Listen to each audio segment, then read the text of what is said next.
Salut, avec les matchs du dimanche de cette 32e journée qui a commencé par un pauvre Nantes-Angers. Enfin, quand je dis pauvre, c'est surtout les Nantais que je vise parce que voilà, c'était une balle de match pour Nantes. 35 000 personnes en feu à la Beaujoire, un adversaire totalement à leur portée et à l'arrivée, un non-match. Pas de rythme, pas de vitesse d'exécution, pas d'occasion, des attaquants, que ce soit Mohamed, Ablin ou Simon, totalement hors du coup. Et finalement, c'est pas une grosse surprise de voir Djima Levina marquer le seul but du match en début de seconde période. C'est évidemment un gros coup pour les Angevins. Pas un aussi gros coup que ça, on le verra avec la victoire du Havre. Mais c'est surtout que Nantes replonge dans les embêtements. Bon, même si le dernier match de la saison sera contre Montpellier et que là, normalement, je dis bien normalement, on peut espérer que Nantes prendra 3 points. Mais bon, il y a quand même quelque chose qui va pas dans cette équipe de Nantes et il faudra changer des choses. La famille Kita en a-t-elle les moyens et la volonté ? Nous le verrons. À 17h, on va vite passer sur la victoire de Brest sur Montpellier avec un but de Del Castillo qui n'avait pas joué depuis 3 mois. Voilà, pas grand-chose à dire sur un match entre une équipe du ventre mou et une équipe déjà dernière du championnat. L'autre match, c'était Auxerre, Le Havre. Et là, hier, on parlait du PSG qui, soit pour certains, fausse le championnat. On a vu Rennes aussi qui fausse aussi un peu le championnat. Et là, on a vu Auxerre qui, après avoir fait un grand match à Lens la semaine dernière, a fait un match en touriste au stade de la Baie des Champs contre une équipe du Havre qui, elle, a joué avec une grande volonté de performer, de faire un résultat. Pourtant, contre le cours du jeu et malgré les belles occasions normandes, c'est Auxerre qui a ouvert le score sur un but de Sinayoko, une jolie frappe enroulée. Mais derrière, les Havrais ont réussi à renverser la tendance, égalisant d'abord par André... non, pas par André Ayou, le but d'André Ayou a été refusé, égalisant par Joubal contre son camp, qui a détourné de la tête une tête de Soumaré, qui fait vraiment une belle deuxième partie de saison, Soumaré. Et le but de la victoire a été marqué sur un très joli centre de Ouanga pour la tête de Sanganté. Voilà, donc une victoire très importante pour les Havrais qui, malgré tout, demeurent dans une situation précaire, parce que leurs 2 derniers matchs, c'est d'abord Marseille, puis à Strasbourg. Donc ces 3 points-là, ils tombent bien et peut-être espérer avec eux être barragistes. Et puis il y a eu l'incroyable Lyon-Lens, match incroyable parce que voilà, et j'ai l'impression que je répète ça semaine après semaine depuis les matchs retour. Encore un match hold-up, quoi. C'est des matchs où t'as une équipe qui domine totalement et qui perd. C'est arrivé la semaine dernière avec le PSG contre Nice. C'est arrivé entre Nice et Lyon. Voilà. Il y a des moments comme ça.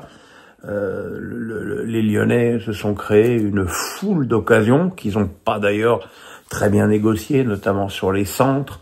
Il y a plein de choses qui n'ont pas été dans le match de Lyon, hein. Une non-exploitation du côté droit parce que Monsieur Cherki n'avait pas envie d'y aller. Beaucoup d'occasions gâchées parce que Monsieur Cherki voulait faire du joli et pas de l'efficace. On a retrouvé le mauvais Cherki sur ce match, alors que Fofana mettait le feu à chaque fois qu'il avait la balle sur son côté gauche. Donc le jeu lyonnais a totalement penché à gauche, mais les Lensois qui avaient fait un match désastreux à Bollaert contre le Havre, là, se sont battus comme si leur vie en dépendait. Et ils sont à féliciter pour ça, avec en étant défensivement acharnés. Et là, effectivement, par rapport au match contre Auxerre, tu vois la différence quand Medina est là et quand Medina n'est pas là. Et voilà, le premier but a été marqué par Koyalipou, qui avait inquiété Perry d'une très jolie frappe détournée en corner et qui a marqué de près sur le corner qui s'en est suivi, sur un mauvais dégagement notamment de ce Diakhaté qui a quand même coûté 30 patates et qui me paraît être d'une faiblesse insigne. Mikotadze a égalisé, et qu'au moment où égalisé, il restait 12 minutes de temps réglementaire plus les arrêts de jeu, et on se disait que Lyon allait quand même, avec cette domination incroyable, réussir à arracher la victoire, mais c'était sans compter sur cette frappe hallucinante de Zaroury, qui a de 30 mètres a croisé sa frappe dans la lunette. Si Gouiri n'avait pas mis un retourné contre Brest la semaine dernière, ce serait certainement le plus beau but du championnat. Et voilà, évidemment, avec cette défaite, Lyon se retrouve 7e avec 3 points de retard sur les équipes qui sont devant eux maintenant, c'est-à-dire Strasbourg et Nice. Et c'est quand même, sachant quand même que Lyon va à Monaco pour la prochaine journée, j'ai peur que pour les Lyonnais, cette défaite soit rédhibitoire, et puis surtout que cette non-participation à la Ligue des Champions entraîne des choses pas très jolies au club. Et puis ce soir, il y avait le supposé match au sommet entre Lille et Marseille. Et qu'est-ce qu'on s'est fait chier, les amis. Mais c'était horrible. La première mi-temps, c'était horrible. Avec 2 équipes qui s'étaient organisées pour contrer l'adversaire. Donc 0 prise de risque, rien. Un phénomène poussé quasiment à l'absurde, jusqu'à l'absurde par les Lillois. J'avoue que si j'avais dû choisir un vainqueur parmi les 2 équipes, j'aurais nettement choisi Marseille, qui m'a semblé me faire un match plus cohérent, plus abouti, et surtout avec une plus grande volonté de l'emporter. En tout cas, ce sont les Marseillais qui ont ouvert le score sur un très joli ballon de Garcia pour Rabiot, qui a bien fixé la charnière Mandy-Alexandro pour servir Gouiri, qui a marqué seul face à Chevalier. Malheureusement pour les Marseillais, Rouli a totalement foiré un dégagement en envoyant le ballon directement sur la tête de Jonathan David dans sa propre surface. Hein. Quand même pas banal ça. Et Fernandez Pardo a pu égaliser dans le but vide.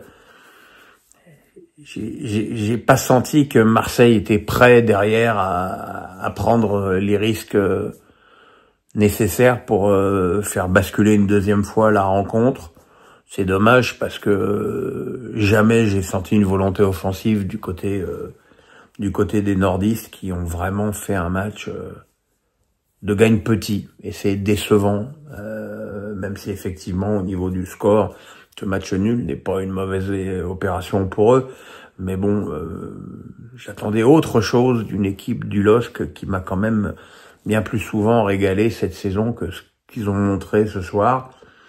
Quant à Marseille, ils sont 2e, ils ont leur destin en main, ils peuvent espérer que Monaco laissera peut-être des plumes contre Lyon lors de la prochaine journée. Eux, ils vont au Havre, à eux de prendre les 3 points et enfin de se qualifier pour cette Ligue des Champions qui les soulagerait énormément. Voilà mes amis, on se retrouve demain pour Face à Pierrot, le pouce, la cloche, on s'abonne. Bonne nuit.